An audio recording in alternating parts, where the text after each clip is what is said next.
right, it's Saturday, June 15th. Just finished filling that. The other one's full down there. 7230 and the applicator sit around the corner. That's partially full. But I'm not going to fill it the rest of the way, and I'm just going to take it over to Scotty's. 80 acres, and then bring those two over, and I'll probably have to come back and fill one more time to have enough. But I got today and tomorrow to hopefully finish my anhydrous before the scorching ass hot heat starting Monday, which they're saying between 90 and 100 from Monday through Friday. I think it's like Tuesday and Wednesday, or Wednesday and Thursday they show highs of 98. Yeah, I'll bet you the corn curls then. Those rows are almost completely canopied now. For you non-farmers, canopy means the leaves will touch so you can't see the dirt between the rows, which helps keep new weeds from growing because they're shaded out. But so anyways, tomorrow's Father's Day, so you won't see this till after Father's Day, but happy belated Father's Day, I guess, to all the fathers. So I'll take you with me when I go over there. I know, I didn't take you with me over on Emmerich Road. I didn't take you with me at all to the farm south of here, 3-4 miles. I just forget to take the camera sometimes, and I don't want to always take the camera sometimes. But gonna get the dipshit segment over with early too. Basically, the dipshits this time are Doofus Ag and all of his ass lickers that leave him his comments blowing sunshine up his ass. And not everyone who watches him is an ass licker, but you know, there's enough of them. Because one of you, I can't remember who, said in my last video that he was whining about me, so I went over and watched the video. That was painful. But you know, first of all, Doofus, it's not that, well, the older farmers, you know, the average age of farmers today is like 65 or 67. No, it's like 57, 58. So get your, you know, facts straight first. But, you know, don't understand why they're against younger farmers coming in, because after they're gone, we need the younger farmers. Yep, I agree. But I also heard you say in that video that you hope someday you make it big enough on YouTube to be able to afford nicer equipment. I always hoped I made it not big enough, but good enough farming to be able to upgrade my equipment. You know, I didn't hope I won the lottery or, like you, make it big on YouTube. So your priorities are a little tilted there, I think. But anyways, so I pinned a comment in my last video, and there was another guy who came in, Kyle Blair, I think was the name, who started in on the Doofus thing. How he tried to watch me a couple years ago, but this is what I did. I'm just a fat, lazy crop farmer who stands in his shop and bitches. Okay. Yep, I am right now for a couple minutes. But not really bitching, just, you know, talking. But I had to remind him that, you know, there's the dairy barn. I milked cows for 25 years, you know, and he apparently has animals. So you animal farmers work harder than anybody. And trust me, I grew up milking cows. I milked cows for myself for 25 years. If you do any, you know, number of crops on top of that, yeah, you work your nuts off, because especially dairy farming, it's 7 days a week. But now I'm just a fat, lazy, retired crop farmer. So for all you crop farmers, we're just fat, lazy, not retired, part-time. We're just fat, lazy, part-time farmers. So just remember that. We're fat, lazy, part-time farmers. But here's a little backdrop for, I gotta get a drink, for another person who I can't remember their name that made a comment. Because this is how a lot of the comments go over there on Doofus. You know, well, you're first generation, you know, you're doing it on your own and spending your own money, unlike them generational farmers. All right, so in my description of the videos and like on Instagram, I had grease on me. I probably got it on my face now. I wonder if it'll get into the food chain. But anyways, you know, these generational farmers. First of all, my grandfather, who died when he was 56, was a farmer / carpenter who lived on Dennison Road.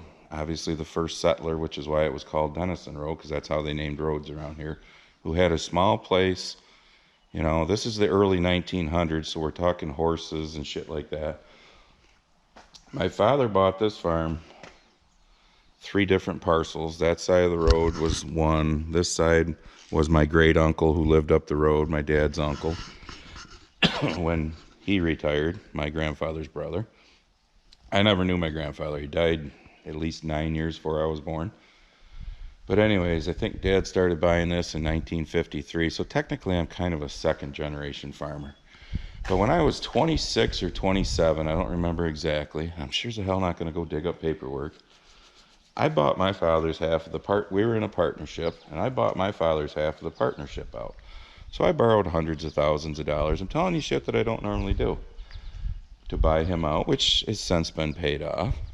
And as I grew and Barb and I got married, we bought the Muck property. We bought the property up the road from that. Well, Jimmy's parents. I bought that farm from Jimmy's mom and dad. The Boot of Italy farm, we bought that, you know, and that's actually the only one that we still have, I think, like 4 years left on a mortgage to pay for. The other ones, no. Well, I actually sold the Muck to my cousin. When I bought Dad out, let's see, we had a 30-20, a 40-20. Oh, I farmed with a 42-30 open station, you know, no cab, with an M&W turbo on it. And I don't know who convinced my father we needed to have a straight pipe on it, but holy fuck, you had to wear headphones. Oh, let's see.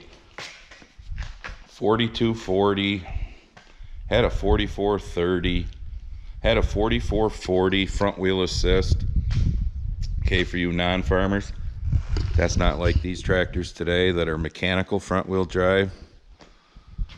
They were hydraulically driven. So for you farmers out there, you know those were a piece of shit, because when you tried to raise, if you were getting stuck and you tried to raise the implement, it took all the oil to the implement, and you were fucked because your front wheel stopped turning. So my goal was to get good enough at dairy farming, because I was dairy farming at that time and raising crops, to make enough money to buy nicer equipment. And as I got older, you know, and for you guys that like to run the older stuff, God bless you. But, you know, as I get older, because my next milestone birthday is 60, so I don't want a shop full, as John Farwell, one of the guys that I called out as a dipshit a couple videos ago, well, he goes over to Doofus now and talks shit about me because, you know, I went over and read the comments and watched the video when somebody told me to. You know, I don't have a shop full of projects. Doofus does. That's why he's so great, because he's always busy. Yeah, I don't have a shop full of projects, which is why I'm going to jump in that tractor now and go get my fucking anhydrous done today and tomorrow. I'm wasting 5 minutes standing here doing this, or however long. I don't want a shop full of fucking projects. I want my shit to run. So, and it amazes me how some people think that, oh, you know, these generational farmers, everything was handed to them. I'm sure there's a few out there, but I'm sure that 98% of today's farmers that are probably my age, Jeff Rameau's age, that are, you know, we're in our late 50s, pushing 60, have spent a fuck ton of money of our own over the years that we've made to get to where we're at. So go back and watch the video. Well, my dad will be passed away 3 years ago next month in July. So it's at least 3 years ago. The video called Then and Now, 1930 through 2020, I think it was called.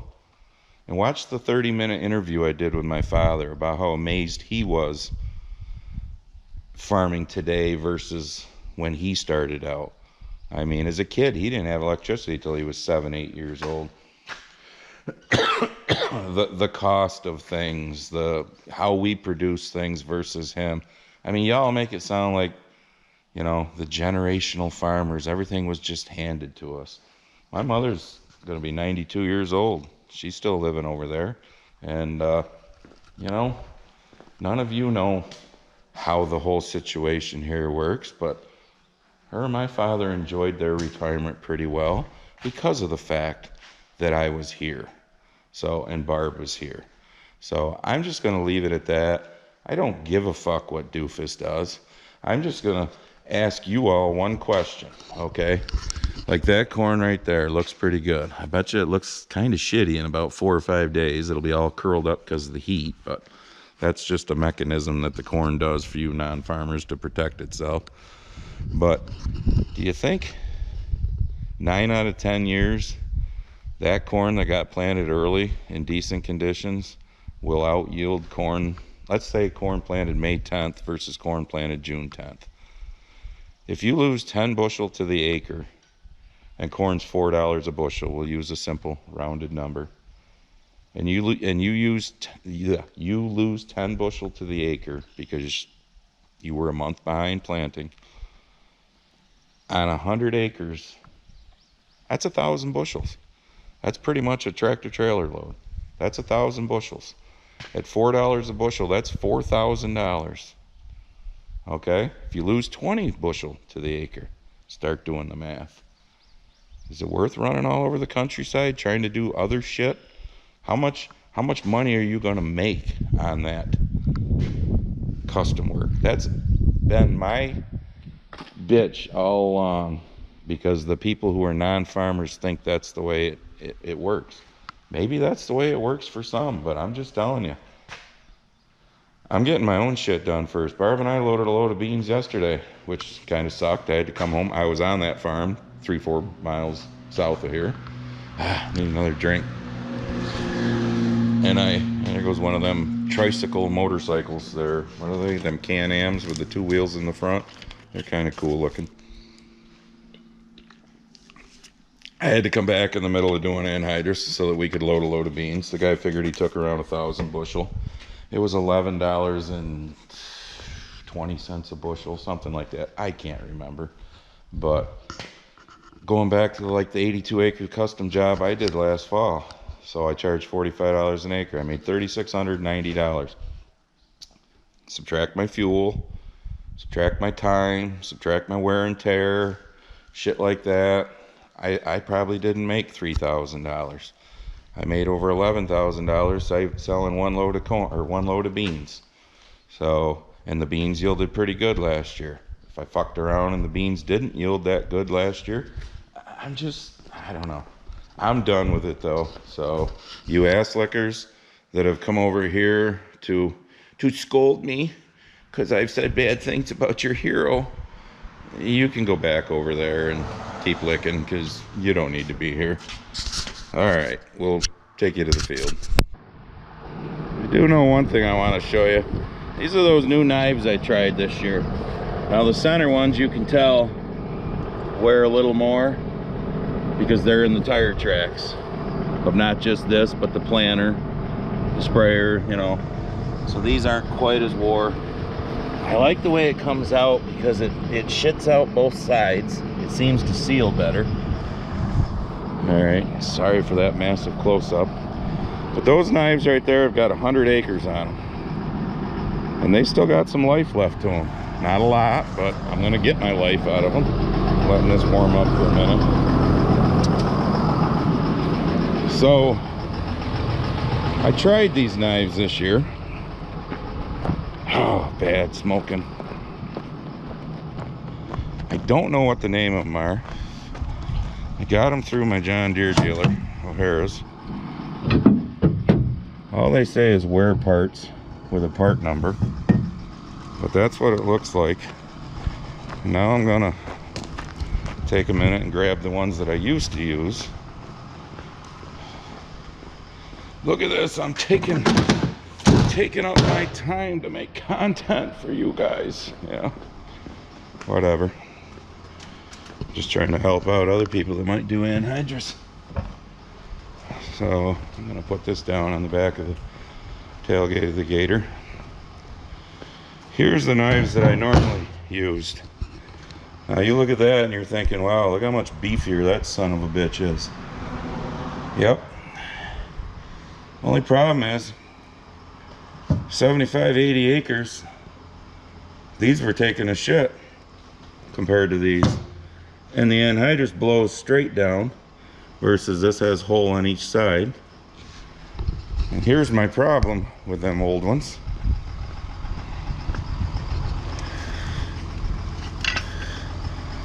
Look how bad they would wear. But yet all that's still there, but the whole bottom would. Here's one, the bottom's gone right to the tube, and then it doesn't start sealing good. Same here. But yeah, that great piece you welded on the front there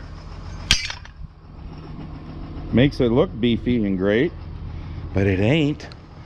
So I kind of like these, and I think I paid 50 bucks a piece for these. Yeah, they ain't cheap. Sure, they were cheaper 4 years ago. Those were from a year or two ago, left over. I think they were 40 somethings, so I imagine they're probably close to 50.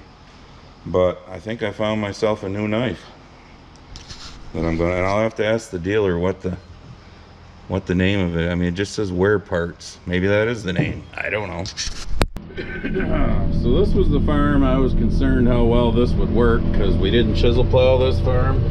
We just field cultivated it deep, well, deeper, 5-6 inches versus the, you know, 10 inches or so that we normally chisel plow. Seems to be going in the ground good. The corn don't look bad. It'll be, you know, obviously in the fall we'll decide how good this is. With the yield monitor will tell us, and then that'll be how I decide next spring if I do more like this. Because I'm not like the USDA. I can't say I'm gonna have 181 bushel corn in May. Yeah, farmers know what I'm talking about. Pisses you off, and then they wonder why the price is low. I don't know. And there's, you know, as of last week there was still 3 million acres that weren't planted, but they're predicting a record crop with the way this spring has been.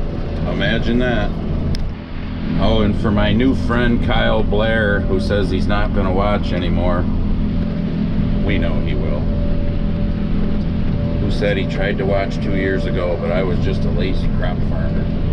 It was always in my shop. But anyways, he also said that I always say if you don't do it my way, then it's the wrong way. Go to whatever videos I've said that. Tell me the name of the video. Go to the minute mark, tell me that. It's like doing this. This is how I do anhydrous. I've said this a million times, I'll say it again. It's not how everybody does it. A lot of guys around here do it pre-plant. A lot of guys in the Midwest do it in the fall. We can't do that here. If we have a normal winter, that would be a huge waste of money. So tell me where I've said, if you don't do it the way I'm doing it, you're doing it wrong. Because no, I said everybody does. The one thing we all do the same, or should do the same, is try to have the end goal of producing the best crop we can, because that's how we make money. And doing that means getting your shit done in a timely manner. That's just the way it is. I mean, you don't plant your garden, you non-farmers, in July, do you? Or August. Well, just finished that field. There's like 22 acres in it. I'd say we got our money's worth. That one just broke off right at the very end. And the tube came up. Those actually still have a little life, but I'm putting 4 new ones on. So that's 120 acres basically. And I was getting 75 to 80 acres out of the old knives. I'll take that any day of the week. So I need to refill the applicator and put new knives on. New knives on. Whew. Take my box of bolts and tools. I'm not gonna lie, I'm be glad they could be done, because I'm getting tired of hoisting that fucking pump up and down into the back of that truck. But once this farm is done, and the 6 or 7 acre piece over on the other road there from the old couple that, you know, we help out, he passed away, but she's still there, I'll be done. So going across the road, and when the applicator's empty, take this empty wagon back, get the full one, come back, refill that, I want to get 2/3 of this done. That way tomorrow I can be done at a really reasonable time. But I told Barb I'd be in by 7 tonight, so I'm not working late. Not doing a 31 hour. Yeah, okay. First time around the big field.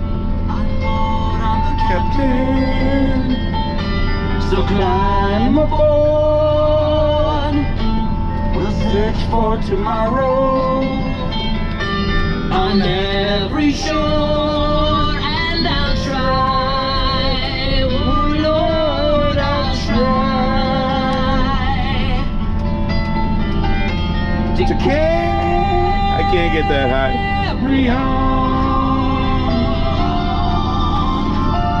Finally playing some good music.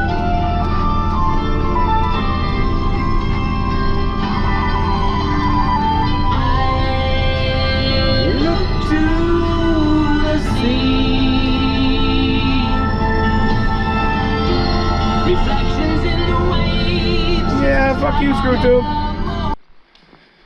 Alright, so here's your one more thing. This video's getting long. I just finished pumping out the last of the anhydrous. There's probably 3/4 of a nurse tank, which will be more than enough because I'm going to be done today.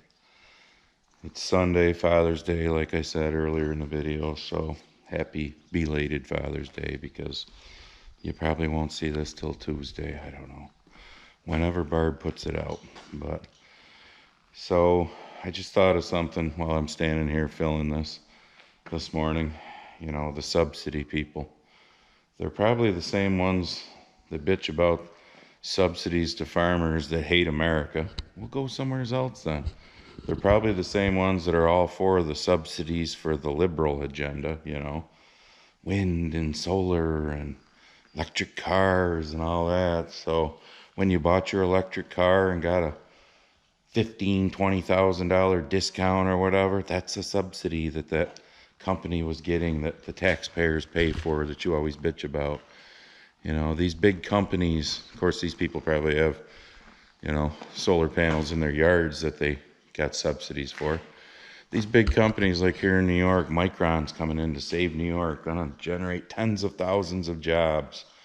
Our piece of shit governor, Kathy Hitler Hochul, and our piece of shit Senator Chucky Schumer there, we're all proud about how we were giving them $6.5 billion to get them here, you know. Where do you think that $6.5 billion comes from? Yeah, but that's okay, you know. As long as it fits the liberal agenda, your subsidies are okay.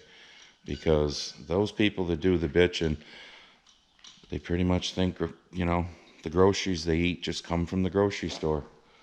So they have no idea what the food chain is. But, alright, there's your one more thing. I'm going to work now. Get this shit done, because I'm hoping I actually get done like middle of the afternoon, maybe by 4 or something, and have the rest of the day off instead of, I don't know what time I got in last night, 7 something. But, alright, see you. Quick second more thing. Anhydrous done. And that corn, pretty much knee-high, just about fully canopied. You can't really see between the rows hardly at all. So I'm not measuring anymore. Next week, after this week straight of mid to upper 90s with no rain, we'll see what it looks like. But not using the tape measure anymore. Knee-high right now. 16th of June. Yeah.